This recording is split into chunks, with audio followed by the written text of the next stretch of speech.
Le bilan est là, on fait un triste constat, nos jeunes talents, nos jeunes diplômés, malgré qu'ils aient été au bout de leur cursus, ne trouvent pas de travail. Et ça va être très très compliqué. Alors on leur demande de serrer les dents, d'accepter effectivement de faire un travail qu'ils n'aiment pas forcément au début, comme beaucoup d'entre nous à une époque. Mais la vérité, c'est que ça va être quand même très compliqué malgré tout pour beaucoup d'entre eux, puisqu'aujourd'hui, les entreprises cherchent à faire des économies et qu'elles ne sont pas prêtes à payer à prix d'or des profils qui sont juniors, quand bien même ils aient un diplôme. Alors qu'est-ce qui a flingué tout ça? Déjà pour commencer, les écoles qui pullulent, des écoles de commerce qui proposent tout type de diplômes, dont des masters, et dont la qualité d'enseignement n'est pas du tout bonne. On va pas se mentir, il y a des profils qui sont vraiment très très légers, et les compétences, elles sont enfin, sans pas être compétences, c'est les connaissances, on est très très loin d'y être. En toute sincérité. Alors vous avez des jeunes talents qui sont brillantissimes avec des diplômes, des bagages, des connaissances, des compétences pour ceux qui ont pu en plus faire de l'alternance. Mais on va pas se mentir, ce n'est pas une majorité. Le niveau scolaire en France a baissé. Le niveau est bas. Donc déjà, on a des écoles qui pullulent et qui n'ont pas la qualité d'enseignement attendue et escomptée. Ensuite, c'est le discours de ces écoles qui leur font croire qu'ils vont gagner mais des centaines de milliers d'euros, quoi. En fait, les mecs, ils arrivent, ils veulent gagner 100K à l'année. Non, enfin déjà, il va falloir remettre l'église au milieu du village. Il y a ce qu'on appelle la grille de classification par filière, par secteur d'activité. Déjà, commencez par là pour balancer le discours dans vos écoles. Ça, c'est le deuxième point. Le troisième point, c'est l'alternance qui a été largement démocratisée, boostée par des aides. On est OK? Du coup, les entreprises, elles ont vu quoi? Encore une fois, raison économique. Elles ont accueilli un max de jeunes en bénéficiant d'aides. Les jeunes qu'elles ne forment pas spécialement bien, parce qu'on va pas se mentir, il y a des gens qui sont vraiment très loin d'être au niveau, quand bien même elles aient un bac+5. Donc on arrive à avoir des personnes, certes, oui, ok, pas de problème, qui vont avoir fait de l'alternance, mais quand vous les mettez au bout d'un bac+5 en poste, sur des sujets même basiques, si moi je prends par exemple mon secteur d'activité, les ressources humaines, très sincèrement, les jeunes sont très loin d'être au niveau. Très loin. Et je ne parle même pas, je parle ne serait-ce que de la syntaxe. La syntaxe, l'expression écrite et orale, c'est très compliqué. Donc, et je ne parle même pas du comportement, de l'attitude, parce que par exemple, dans les ressources humaines, il faut déjà que tu sois humain.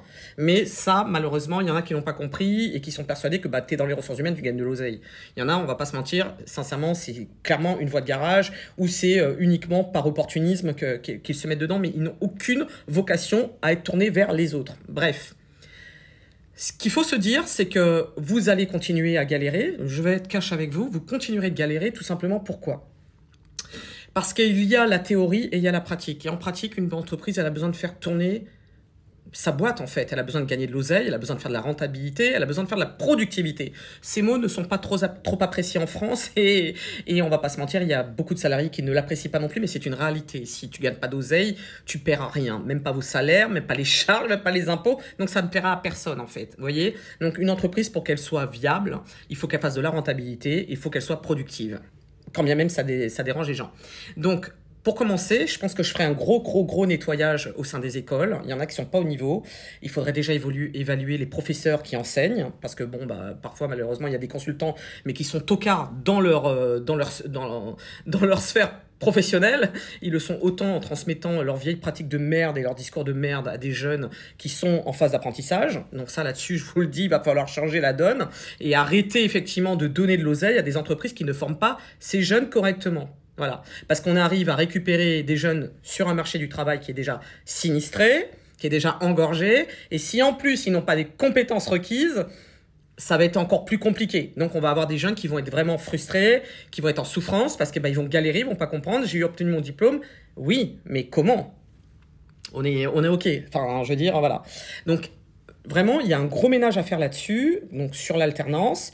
De toute manière, l'alternance va être réduite, c'est sûr et certain. Et on le voit, il y a beaucoup d'alternants qui galèrent pour la bonne et simple raison que les aides, elles diminuent, les gars. Donc, ils ont décidé de fermer les robinets. Donc, les entreprises, elles n'ont pas l'intention d'investir sur des profils qui seront pas forcément tout de suite opérationnels. C'est dommage, je vous l'accorde, parce qu'il y a des pépites par contre, des personnes que vous allez former, que vous allez faire grandir et qui vont faire des choses extraordinaires.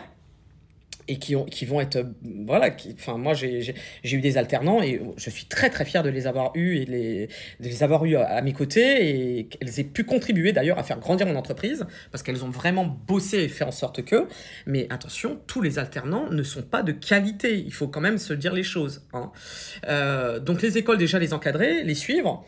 Et puis, sur ce marché du travail qui est ultra sinistré, je tiens à le rappeler, les agences d'intérim.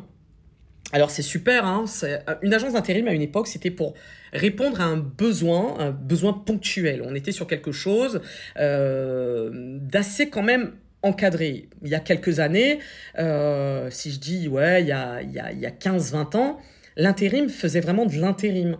C'était vraiment des missions... c'était du transitoire. Il n'y avait pas de pérennité dans la gestion d'une entreprise avec l'intérim. Aujourd'hui, vous avez des intérimaires, clairement, c'est comme s'ils étaient en CDI. Mais clairement. Donc, très sincèrement, vu que les entreprises, c'est la facilité parce qu'elles peuvent stopper les contrats quand elles le veulent, sans avoir de contraintes derrière, ma foi, il faut continuer, en fait. Donc, tant que pareil, le gouvernement ne mettra pas son nez dans l'encadrement sérieux des agences d'intérim, les jeunes continueront de galérer. Parce qu'encore une fois, les postes pérennes, ils n'en feront pas. Et il y a de plus en plus de secteurs d'activité à qui ça convient très bien. Ils fonctionnent beaucoup par l'intérim. Et il y en a certains secteurs d'activité, qui ne se concentrent pas que sur l'intérim en France. Ils vont dans certains pays européens.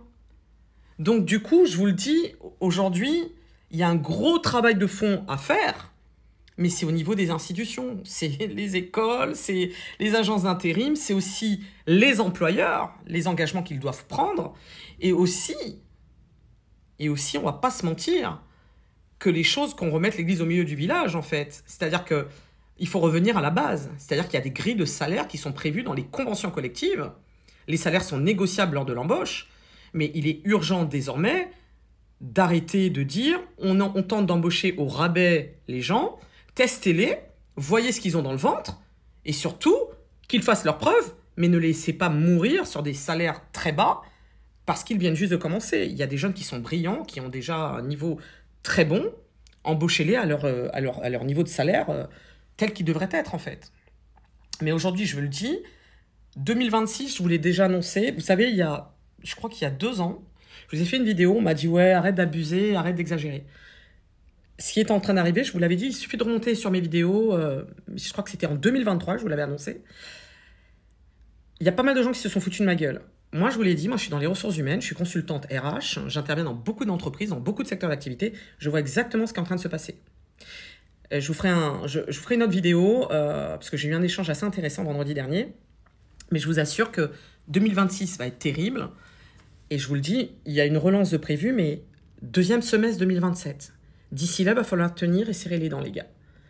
Donc voilà. Donc accrochez-vous. Si vous êtes compétent, continuez de travailler. Continuez, ne lâchez rien. Voilà, vous connaissez votre valeur. Continuez de bosser. Bosser, ne lâchez rien. Mais ceux qui ne le sont pas, qui sont à un niveau... médiocre, continuez de vous former, vraiment. Même en distanciel, même si je ne suis pas fan des formations en distanciel, mais vraiment, parce que je vous le dis, ce sont les meilleurs qui tireront leur épingle du jeu. Je vous fais des big kisses, prenez soin de vous, prenez soin des autres, les gars. Big kisses!